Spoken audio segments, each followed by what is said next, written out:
Good evening dear students. Bharat selection wing coaching के YouTube channel पर मैं राकेश वर्मा एक बार फिर से आप सबका हार्दिक स्वागत करता हूं। कल मैंने समास टॉपिक को समाप्त किया है। पिछली क्लास में समास के बारे में बताया, 3 वीडियो मैंने बनाई है समास में और आप उसको अच्छे से देखेंगे। उम्मीद है सारे क्वेश्चन आपको समास टॉपिक से संबंधित देखने को मिलेंगे। आज हम एक नए टॉपिक के साथ, अभी तक मैंने ग्रामर में टॉपिक पढ़ाए हैं, लगभग 15 क्लास 17 क्लास पढ़ाई है। अब काम क्या करना है कि व्याकरण हो चुका है, थोड़ा हम वोकैब के ऊपर बात कर लेंगे। तो वोकैब की जो शुरुआत करेंगे, इसका मतलब जब तक हम उस टॉपिक को उधर समाप्त करें तब तक आपका इधर वोकैब आपका रिवाइज हो जाएगा, क्योंकि रिवाइज करने में सबसे ज़्यादा समस्या होगी, याद करने में समस्या होगी। तो आज एक हम नए टॉपिक के साथ आएंगे और ये है आपका टॉपिक वाक्यांश के लिए एक शब्द। तो इसकी पहली क्लास होगी आज, ये पहली वीडियो है मेरी। तो आइए एक एक करके हम बात करें कि वाक्यांश के लिए एक शब्द से संबंधित कुछ जो ट्रिक है उस ट्रिक को फॉलो करना है। तो आपका टॉपिक है वाक्यांश के लिए एक शब्द। वाक्यांश के लिए एक शब्द, जैसा कि पीपीटी में बना हुआ है, लिखा हुआ है, आप उसको लिख लेंगे। तो ये मेरा मेन टॉपिक होगा आज का। और इस टॉपिक में बात किसके बारे में की गई है? वाक्यांश की। अब वाक्यांश से संबंधित कुछ क्वेश्चन आपको ध्यान देना है। वाक्यांश में ध्यान देने का योग्य ये क्वेश्चन है। आप यहीं से एक एरो बनाएंगे, है ना, 3 तरफ आपको एरो बनाना है। थोड़ा सा और बीच में ले चलें क्योंकि बहुत सारे क्वेश्चन यहाँ से निकालूंगा मैं। ये है आपका क्वेश्चन, यहाँ से आयोग बहुत बार पूछ चुका है ना, यहाँ से आयोग बहुत बार क्वेश्चन पूछ चुका है। तो ये आपका पूरब हो जाएगा, ये पश्चिम है, ये इसमें उत्तर दिशा है और ये आपकी दक्षिण है ना। इन कोणों के बारे में बात करेंगे, मतलब वाक्यांश। तो ये आपकी दिशा से संबंधित पहला क्वेश्चन है। तो ये जो दिशा दी गई है इसमें वाक्यांश में ये पूरब है और ये आपका दिया हुआ है पश्चिम। क्या दिया हुआ है? पूरब, और ये पश्चिम दिया हुआ है। और इधर आपका दिया हुआ है ये उत्तर है, ये दक्षिण दिया हुआ है,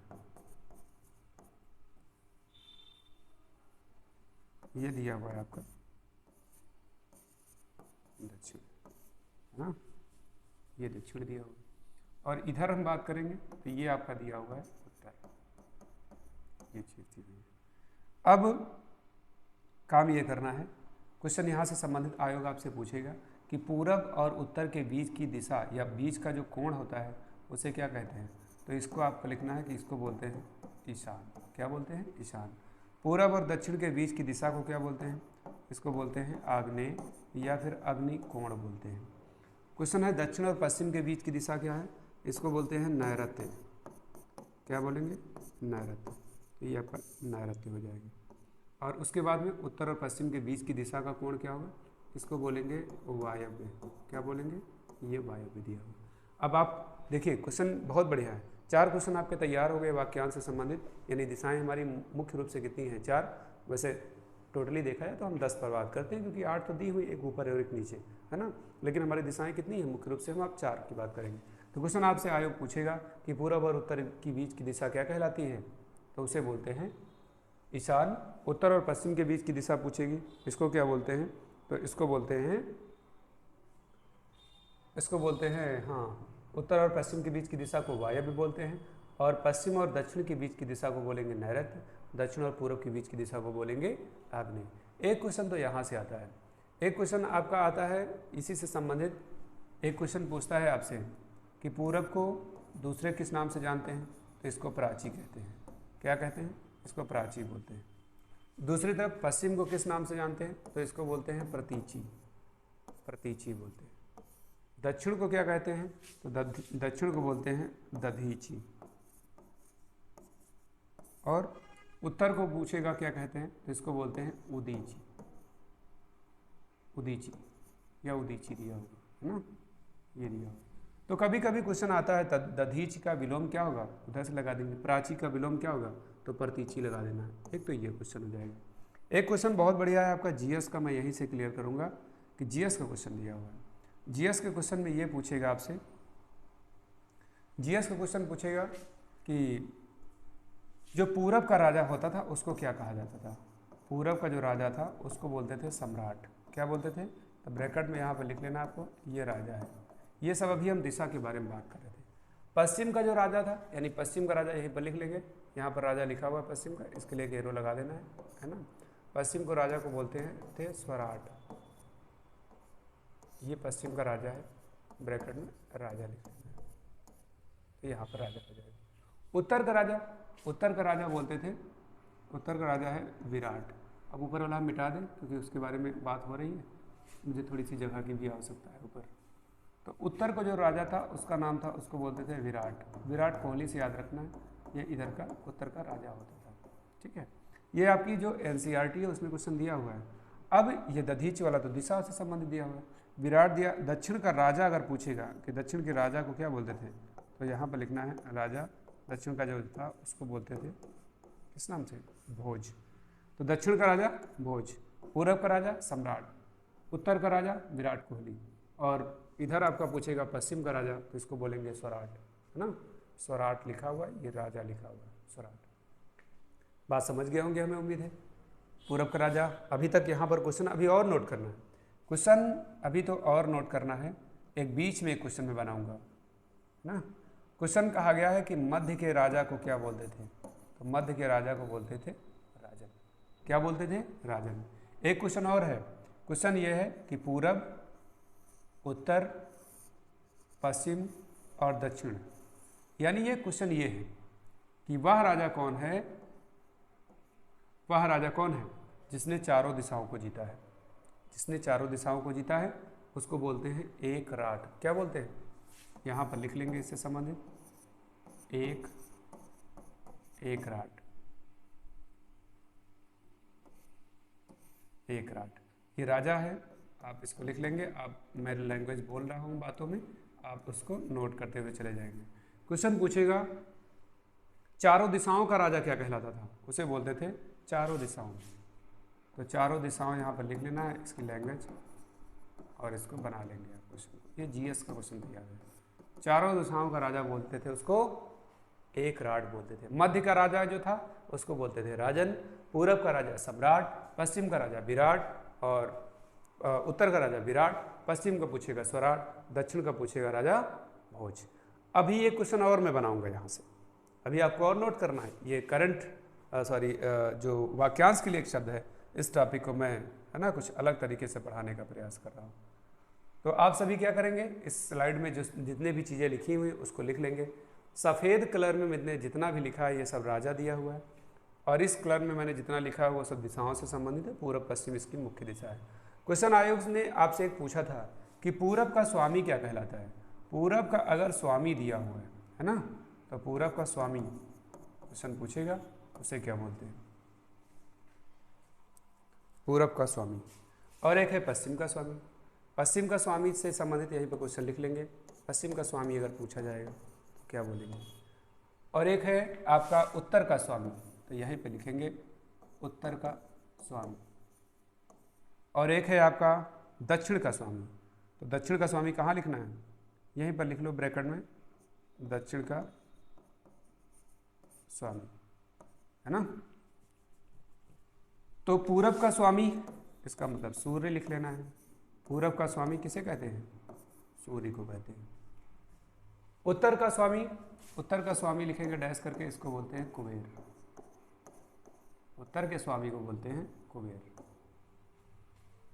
और पश्चिम का जो स्वामी है, पश्चिम के स्वामी का नाम लिख लेंगे, उधर आपका सूर्य दिया हुआ है, इधर आपका हो जाएगा शनि।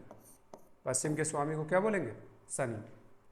और दक्षिण का जो स्वामी है, यानी आपको ध्यान रखना है, दक्षिण का स्वामी यहाँ पर लिखेंगे यमराज। दक्षिण का स्वामी कौन है, यमराज। दक्षिण का स्वामी के सामने लिखना है यमराज। इतना समझ में आया होगा हमें। एक क्वेश्चन भी और पूछा था, जिसने चारों दिशाओं को जीता है, एक राट।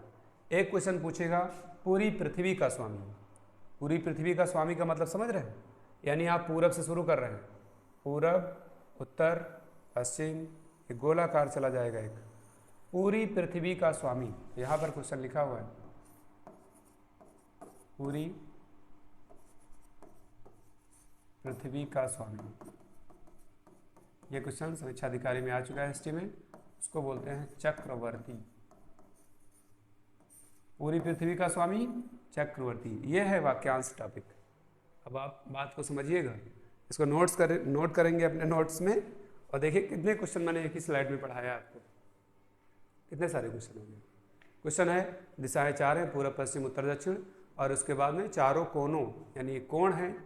क्वेश्चन है यह कि पूर्व और दक्षिण के बीच की दिशा क्या कहलाती है, इसको आग्नेय बोलते हैं। पूर्व और उत्तर के बीच की दिशा को क्या बोलते हैं, तो इसको ईशान बोलते हैं। उत्तर और पश्चिम के बीच की दिशा को क्या बोलते हैं, तो वायव्य बोलते हैं। पश्चिम और दक्षिण के बीच की दिशा को क्या बोलते हैं, तो नैऋत्य बोलते हैं। ये दिया हुआ है, बढ़िया से आप एक नोट्स बना लेंगे। बात समझ लीजिएगा, अगर कोई चीज़ होती तो आगे पीछे आप करके देख लेंगे।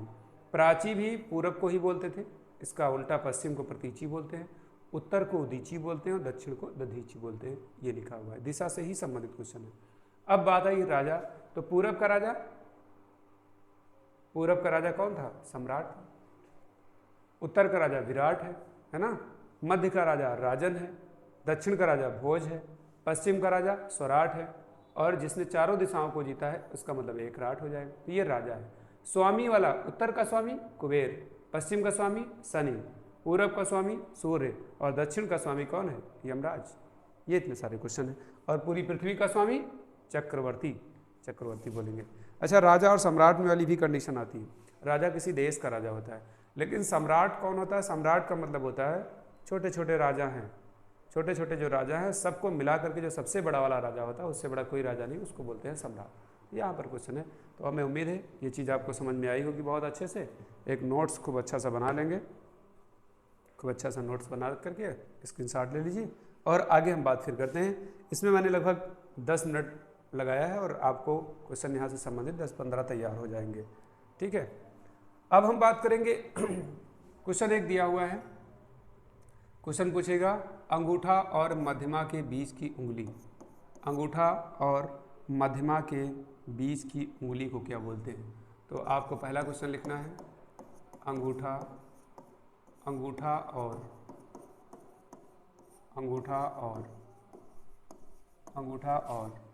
मध्यमा के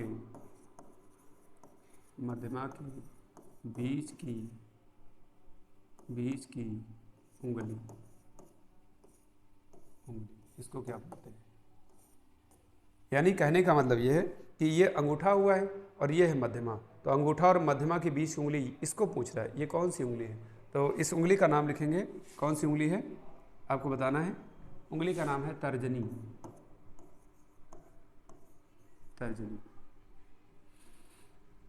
या तो आप ऐसे नाम लिख लीजिए, या फिर इसको यहाँ से हटा ही देता हूँ मैं, है ना, इसको मैं हटा दूँ। एक स्लाइड में मैं डायरेक्ट अपना हाथ का फिंगर ही बना देता हूँ, और आप लोग थोड़ा सा देखिएगा अपने हिसाब से आप सभी को बनाना है। मैं रख दे रहा हूँ, आप इसको अपने हिसाब से सेट कर लेंगे अपनी स्लाइड में, लेकिन जब टच होगा तब बन नहीं।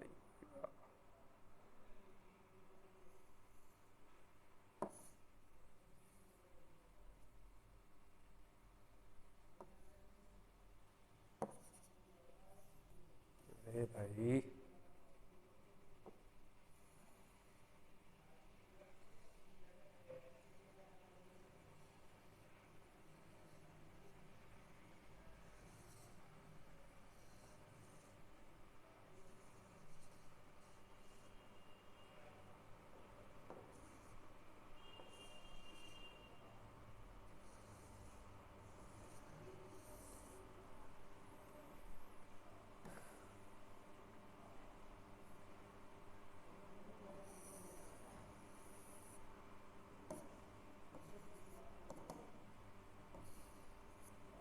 क्योंकि स्लाइड के ऊपर अगर हम हाथ रख रहे हैं, है ना, तो बन नहीं पा रही है।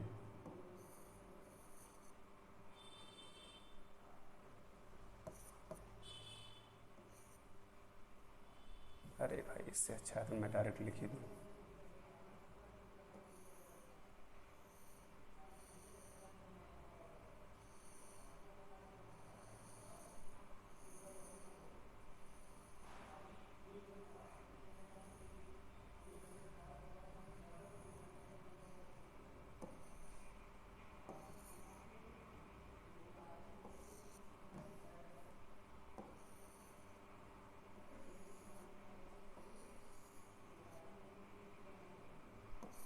ये तो ऐसा चित्र बन गया जैसे मम्मी लोग कभी दीवार में बनाती थी, गांव में कोई पूजा होती थी,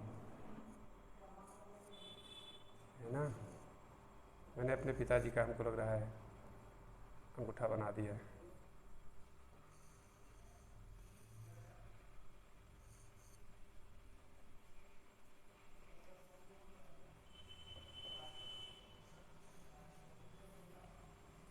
ऐसे बना लेंगे फिंगर।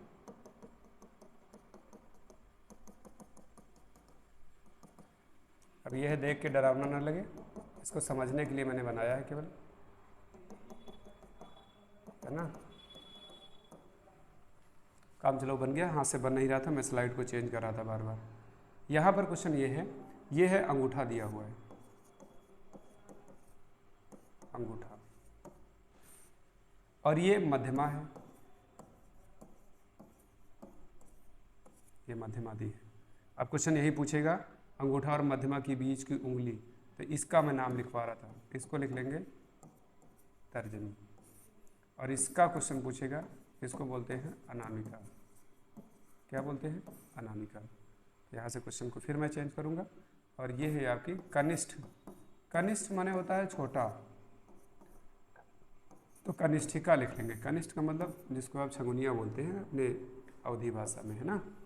अंगूठा है ये आपका, ये अंगूठा दिया हुआ है, और अंगूठा और मध्यमा के बीच की उंगली पूछेगा तो ये है तर्जनी, और मध्यमा और कनिष्ठिका के बीच की उंगली पूछेगा तो ये है अनामिका, है ना। इसको ध्यान रखना है, क्वेश्चन ये मोस्ट इंपॉर्टेंट है, एक क्वेश्चन आना तय है, आएगा कौन सा, ये दोनों पूछेगा। ये ध्यान रखना है, अनामिका, है ना। अनामिका रिंग सेरेमनी वाला कार्यक्रम जो होता है वो अनामिका से संबंधित, तो आप इसको ऐसे याद रखेंगे ताकि ये वाला और ये कन्फ्यूजन ना करने पाए। तो सुदर्शन चक्र भगवान विष्णु की जो उंगली में था वो तर्जनी में था, आप इसको ऐसे याद रखेंगे। तो ये क्वेश्चन बताना केवल यहाँ मुझे 2 ही था, लेकिन आप इसको बना लेंगे, एक अपने नोट्स में बना लेंगे, और उसके बाद में इसको बार बार देखेंगे तो आप कभी भूलेंगे नहीं, क्योंकि भूल जाएंगे कनिष्ठिका। कनिष्ठ का माने मतलब होता है छोटा, इसका मतलब ये छोटा। तो अंगूठा है, तर्जनी है, मध्यमा है, अनामिका है और कनिष्ठिका है। क्वेश्चन जैसा पूछेगा आप लगा ले जाएंगे, है ना। अब एक नया क्वेश्चन मैं लिखने जा रहा हूँ। नया क्वेश्चन एक दिया हुआ है, क्वेश्चन एक ये दिया हुआ है, लाल कमल, लाल कमल, और एक दिया हुआ है नीला कमल, और एक दिया हुआ है सफेद कमल। लाल, नीला, सफेद, और एक लिखा हुआ है कमल की डंडी, और एक लिखेंगे आधे खिला, और एक लिखेंगे जो पूरा खिला फूल, पूरा खिला, और एक लिखेंगे जो फूल ना खिला हो, जो फूल ना खिला हो। ये इतने सारे क्वेश्चन है ना। अब आइए देखें, 2 क्वेश्चन और यहीं पर लिखिए इसे समझना। तालाब में खिला फूल, तालाब में खिला फूल, और एक है रात्रि में खिला फूल,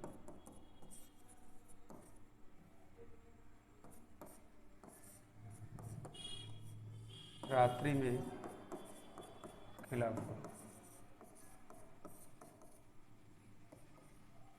तो रात्रि में खिला फूल कौन सा है, इसके बारे में यहाँ पर देखेंगे, और सॉरी, तालाब में खिला फूल और रात्रि में खिला फूल, इसके बारे में देखना।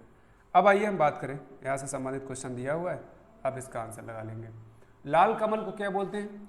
इसको बोलेंगे कोकनद। आप लिख लेंगे लाल कमल को कोकनद, या फिर कहिए मैं इसको उसी कलर में ही कर दूँ। लाल कमल में पूछेगा तो इसको लिखेंगे कोकनद। अगर आपके पास पेन होगा तो आप लाल कलम से लिख देंगे। दूसरा लिखा हुआ है नीला कमल, तो नीला कमल पूछा है तो नीला कमल को बोलते हैं इंदिवर, इंदिवर, ये नीला कमल है। और एक मैंने कौन सा बोला है? सफ़ेद कमल, तो सफ़ेद को मैं सफ़ेद में लिख देता हूँ, इसको बोलते हैं पुंडरीक। क्या बोलते हैं, पुंडरीक। ऐसे आप बना लेंगे, है ना। बाकी सबको मैं कलर फिर चेंज कर दूंगा इससे संबंधित, ताकि आपको ध्यान रहे। अब लिखा हुआ कमल की डंडी, कमल की डंडी को बोलते हैं मरडाल। क्या बोलते हैं, मरडाल। अधिखिला फूल, इसको बोलते हैं मुकुल, मुकुल। और एक दिया जो फूल पूरा खिला फूल, इसको बोलते हैं निमीलित। क्या बोलते हैं, निमीलित। और एक पूछेगा जो फूल ना खिला हो, उसको बोलते हैं कली। क्या बोलेंगे, कली। तो इन तीनों को याद रखना है आगे के, ये सब स्टार बना के लिख लेंगे आप नई लाइन से क्वेश्चन में, इससे संबंधित जितने भी दिए गए हैं, है ना। और 2 क्वेश्चन यहाँ पर भी दिए हैं।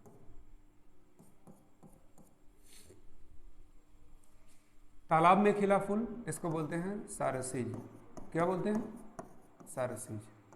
और एक है रात्रि में खिला फूल, इसको लिख लेंगे कुमुदनी। क्या बोलेंगे, कुमुदनी। इतने क्वेश्चन पहले नोट करो, फिर मैं आगे बात करूँ, है ना। कितने क्वेश्चन हो गए, मैंने एक ही स्लाइड में कई क्वेश्चन बताने का प्रयास किया है। एक ही स्लाइड में मैंने प्रयास किया कि बहुत सारे क्वेश्चन यहाँ से संबंधित निकल के आ जाए। तो लाल कमल को क्या बोलते हैं, कोकनद। नीले कमल को पूछेगा इंदिवर। सफ़ेद कमल को पूछेगा पुंडरीक। और जो कमल या कमल की डंडी पूछेगा मृडाल। अधिखिला फूल मुकुल। जो फूल यानी पूरा खिला फूल उसको निमीलित बोलते हैं, और जो फूल ना खिला हो उसको बोलते हैं कली, है ना। या फिर क्वेश्चन आएगा, क्वेश्चन आपका ये आएगा कि जो फूल खिलने जा रहा है, खिलने जा रहा है इसका मतलब वो थोड़ा सा मुंह खोल चुका है, तो जो फूल खिलने जा रहा है उसको मुकुल ही बोलते हैं, या फिर अधिखिला फूल बोलेंगे। तालाब में अगर कोई फूल देखा होगा तो उसको सरसिज माने तालाब होता है, तो उसी के नाम से वो रखा गया सरसिज। और रात्रि में अगर खिला फूल है तो इसको कुमुदनी बोलते हैं। तो यहाँ से क्वेश्चन आपका तैयार हो जाएगा। एक इसका स्क्रीनशॉट लेंगे और स्क्रीनशॉट के थ्रू, है ना, इसको अपने नोट्स में लिखना, और क्वेश्चन अगर कभी आया तो तुरंत आप सही कर ले जाएंगे। आइए आगे हम बात करें। आगे बात करना है, क्वेश्चन ये कह रहा है, हाँ 3 क्वेश्चन फिर यहाँ से तैयार करेंगे। क्वेश्चन एक दिया हुआ है, जंगल में लगने वाली आग। जंगल में लगने वाली, जंगल में लगने वाली आग। और एक है समुद्र में लगने वाली आग। समुद्र में लगने वाली, समुद्र में लगने वाली आग। और एक है क्वेश्चन इसी संबंधित, पेट में लगने वाली आग। पेट में लगने वाली, पेट में लगने वाली आग, ये क्वेश्चन दिया हुआ है। एक क्वेश्चन और है, हृदय लिख लेंगे। हृदय में लगने वाली, हृदय में लगने वाली आग, ये क्वेश्चन 4 दिए हुए। आइए चारों पर हम बात कर लें, है ना।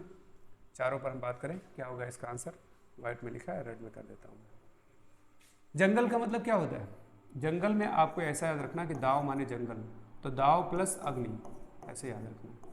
दाव का मतलब क्या होगा, जंगल, तो दाव मतलब हाँ जंगल होता है, अग्नि का मतलब जंगल में लगी आग, दावाग्नि। आपको याद कैसे रखना है, अभी देखा होगा बहुत सारी दवाइयाँ हैं, बाबा रामदेव उसका प्रचार करते हैं, कहते हैं जंगलों में बहुत सारी औषधियाँ हैं। बहुत सारी क्या हैं, औषधियाँ हैं।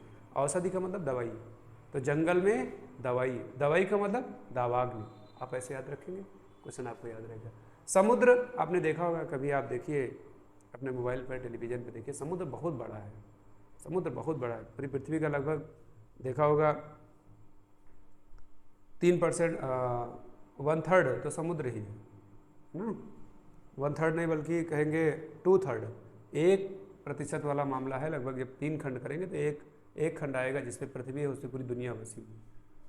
तो यहाँ पर क्वेश्चन है समुद्र। समुद्र क्या होता है, बहुत बड़ा होता है। बड़ा होता है तो इसीलिए इसका नाम क्या है, इसीलिए इसका नाम है बड़वा प्लस अग्नि, बड़वाग्नि। समुद्र बड़ा है, बड़वाग्नि। और जंगल में बहुत सारी दवाई है, इसलिए जंगल में लगने वाली आग, जंगल में पूछेगा, जंगल में लगने वाली आग दवाग्नि। समुद्र बड़ा है तो बड़वाग्नि। पेट दिया है, पेट में अगर लगी है आग, बहुत भूखे कहते हैं भैया हमारे पेट में आग लगी हुई है ना। तो पेट में लगने वाली आग, पेट का मतलब होता है जठर होता है। क्या होता है? जठर प्लस अग्नि, इसको जोड़ देंगे क्या हो जाएगा? जठराग्नि हो जाएगा, जठराग्नि। तो जठराग्नि का मतलब पेट, जठर माने पेट और उसको अग्नि जोड़ेंगे। हृदय शब्द दिया हुआ है, हृदय में लगने वाली आग, इसको इसी शब्द से ही जोड़ देंगे। वर्ड आपका दिया हुआ है हृदय प्लस अग्नि। कहते नहीं हमारे आपके हृदय में एक आग भरी है कंपटीशन की, कि किसी तरह से इसको निकालना है, क्वालिफाई करना है। तो हृदय में लगने वाली आग हृदयाग्नि। सब जगह पे ना के ऊपर मात्रा लगाएंगे, ध्यान रखेंगे। तो याद 4 क्वेश्चन एक और तैयार हो गया। आप अपने नोट्स में इन चारों को भी स्थान दें, इन चारों को भी लिखेंगे, फिर आगे मैं आगे क्वेश्चन लिखूंगा। लिखिए चारों। जंगल में लगने वाली आग दावाग्नि, समुद्र में लगने वाली आग बड़वाग्नि। तो जंगल बना लीजिए, अगर आपको बनाना हो क्वेश्चन कि मुझे जंगल बनाना है तो आप इससे जंगल बना लीजिए, है ना। कोई पेड़ बना लीजिए इससे संबंधित, और पेड़ से संबंधित इसको बना लीजिए। समुद्र होता है क्या? बड़ा होता है, इसे समुद्र बना लीजिए, इसके सामने पानी भर लीजिए, ये समुद्र हो जाएगा। जठर का मतलब होता है पेट, आप पेट अपना, है ना, जो भी उसका आकार है पेट का उसको बना लीजिए।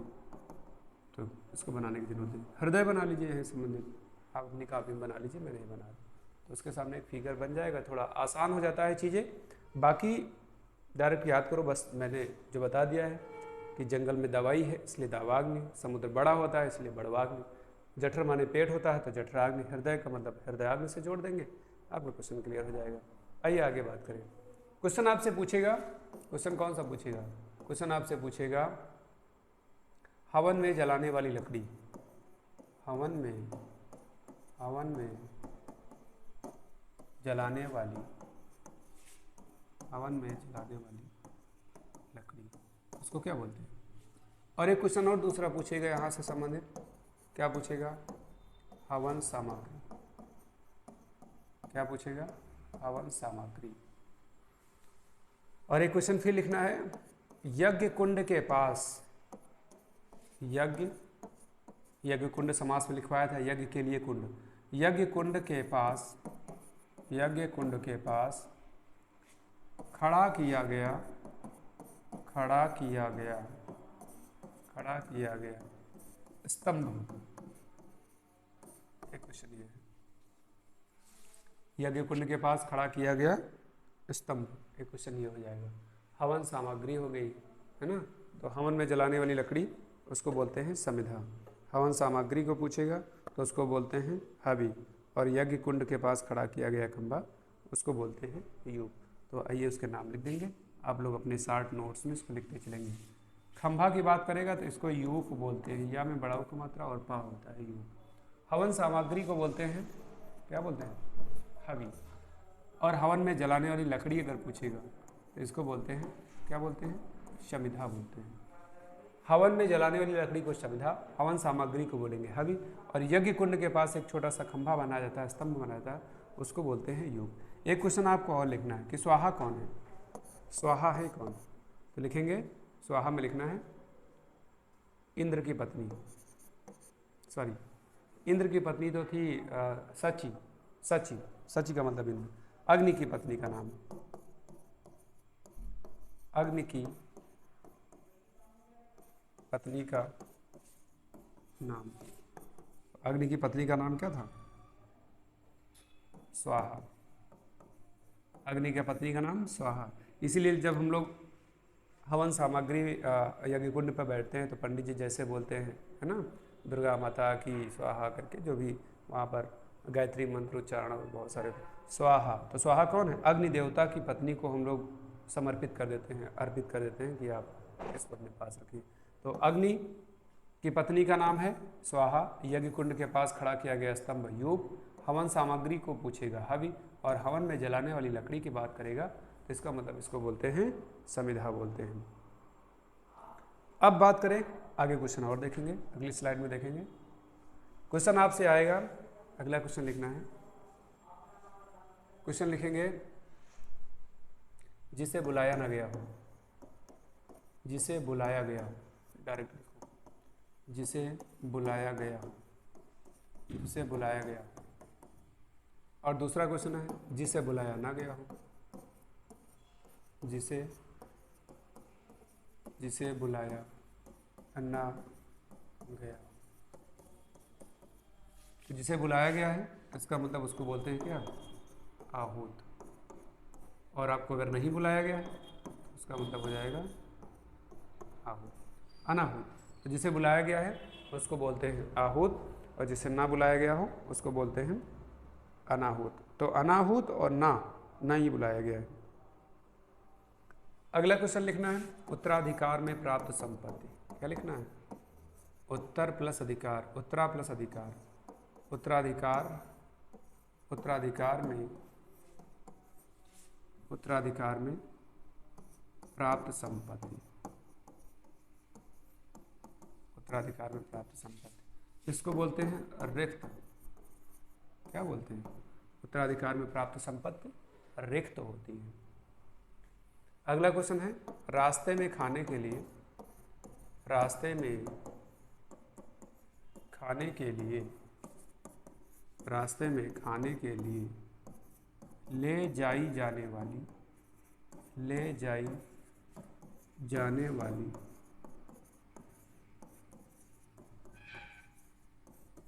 खाद्य सामग्री,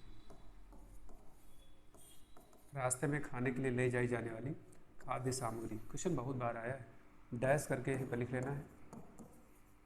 इसको क्या बोलेंगे, पाथेय बोलेंगे। रास्ते में खाने के लिए ले जाई जाने वाली खाद्य सामग्री का मतलब होता है जैसे आप अभी पेपर देने के लिए निकलेंगे, अभी देखा होगा पीसीएस का पेपर अन्य जिलों में लगाया गया था, तो घर से मम्मी लोग बना के दे देती कि आप जाना तो फिर वहाँ पर खा लेना कुछ, है ना, मार्केट से लेकर के ना खाना। सुबह का बना है शाम को मिलेगा, शाम का बना है सुबह मिलेगा, बासी भोजन होता है। तो इस वजह से उससे, है ना, स्वास्थ्य खराब ना हो जाए।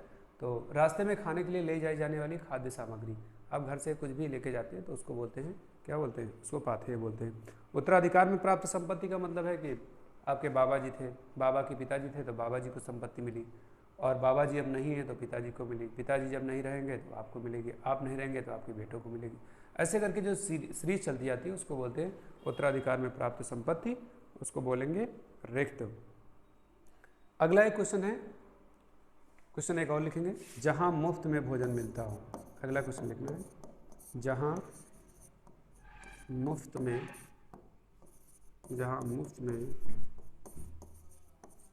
भोजन, जहां मुफ्त में भोजन मिलता हो। तो 3 वर्ड आपको ध्यान रखना है। पहला तो वर्ड है आपका सदावर्त। क्या है, पहला वर्ड है आपका सदावर्त। अगर ऑप्शन में नहीं मिला तो आपको लगा देना है लंगर, अगर लंगर नहीं मिला तो आपको लगा देना है भंडारा। क्या मिलेगा, सदावर्त, लंगर या भंडारा। वैसे ज़्यादातर भंडारा को हम लोग यूज़ करते हैं, है ना, कि भंडारा चल रहा है, भंडारा लगा है भैया भंडारा। तो सदावर्त की लैंग्वेज बदलेगा कि दीन दुखियों को मुफ्त में भोजन देने की व्यवस्था क्या कहलाती है, सदावर्त। सदावर्त दिया तो प्राथमिकता आपको सदावर्त पिलाना, अगर सदावर्त नहीं दिया तो पंजाबियों का लंगर चलता है जो पूरे सीजन चला करता है ना, तो उसको लंगर बोलते हैं। भंडारा अपने यहाँ जैसे देखा होगा बड़े मंगल को लगता है, मई का महीना जब होता है, जेठ वाला, है ना, तो उसमें ये भंडारा चलता है। फिलहाल आयोग अगर आपसे क्वेश्चन पूछेगा तो आप तीनों सही कर ले जाएंगे, लेकिन अगर तीनों ऑप्शन दिए हैं तो लगाना कौन सा है, सदावर्त। अगर तीनों दिए हैं उसमें एक ऑप्शन दिया इनमें से सभी, तो आप इनमें से सभी वाले को टिक करिएगा। आयोग इसीलिए उसने इनमें से सभी ऑप्शन बनाया, वो सही हो जाएगा। अब आइए आगे फिर बात करें। एक क्वेश्चन ये कह रहा है कि उच्च कुल में जन्मा व्यक्ति। कौन सा क्वेश्चन है, क्वेश्चन है उच्च कुल, उच्च कुल में जन्मा व्यक्ति, उच्च कुल में जन्मा व्यक्ति क्या बोलेंगे, कुलीन बोलते हैं, लिख लेंगे आप सभी। उच्च कुल में जन्मा व्यक्ति कुलीन, या फिर एक वर्ड होता है अभिजात। उच्च कुल में जन्मा व्यक्ति कुलीन या फिर अभिजात। तो यहाँ पर जहाँ उच्च लिखा हुआ है यहीं पर लिखेंगे निम्न, निम्न कुल में जन्मा व्यक्ति, यानी निम्न कुल में जन्मा है। तो एक वर्ड होता है अंत्यज। क्या होता है, अंत्यज। अंत्य, अंत्य का मतलब नीच, नीच का मतलब निम्न, निम्न का मतलब है ना जो निम्न कुल का है, तो उसको बोलेंगे। तो जा लगा देंगे, जा का मतलब जन्मा हुआ हो। अब अगला क्वेश्चन आपको लिखना है।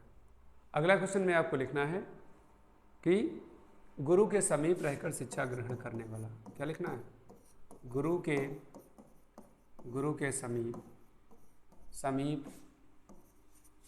रहकर, गुरु के समीप रहकर,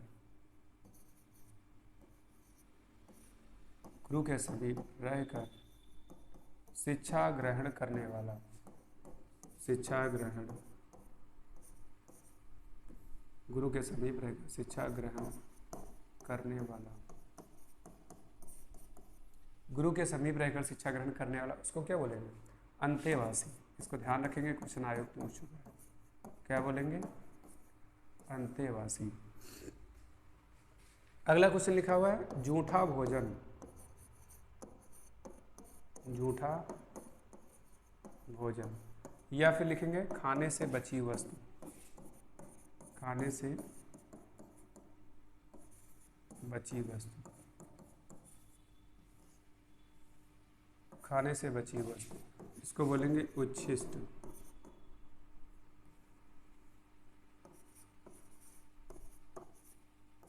खाने से बची वस्तु, उसको बोलेंगे उच्छिष्ट बोलेंगे। तो गुरु के समीप रहकर शिक्षा ग्रहण करने वाला, यही आपका वर्ड हो जाएगा, वहाँ पर लिखा हुआ है। गुरु के समीप रहकर अगर शिक्षा ग्रहण करना है तो उसको बोलेंगे अंतेवासी। अगला क्वेश्चन है दोपहर के पहले का समय। कौन सा दिया है? दोपहर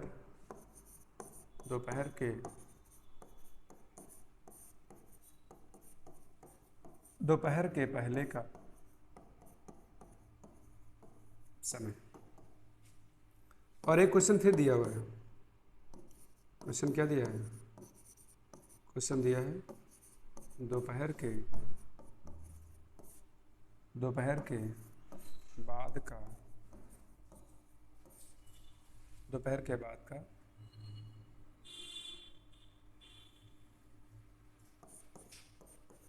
दोपहर के बाद का, एक पहले दिया है एक बाद दिया है। तो दोपहर के पहले, पा से क्या होता है? पूर्वाहन होता है। क्या होता है? पूर्वाहन। तो दोपहर के पहले का समय पूर्वाहन। और अगर पूछेगा दोपहर के बाद का समय, दोपहर के बाद का समय पूछेगा तो अपराहन होता है। क्या होता है? अपराहन। तो पहले कब पूछेगा, इसका मतलब पूर्वाहन हो जाएगा, ना इसके अंदर लाएंगे, है ना, ऐसे लिखेंगे पूर्वाहन और अपराहन। तो दोपहर के पा से पहले, पा से पूर्वाहन, बाद वाला पूछेगा तो फिर अपराहन हो जाएगा।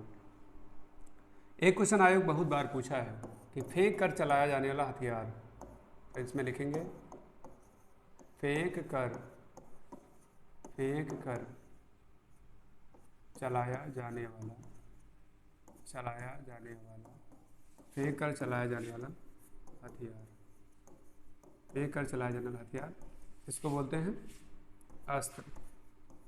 क्या बोलेंगे? अस्त्र। फेंक कर चलाया जाने वाला हथियार अस्त्र। और दूसरा क्वेश्चन यहीं पर लिखना है हाथ से पकड़कर,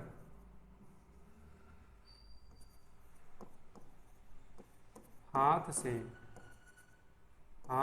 पकड़कर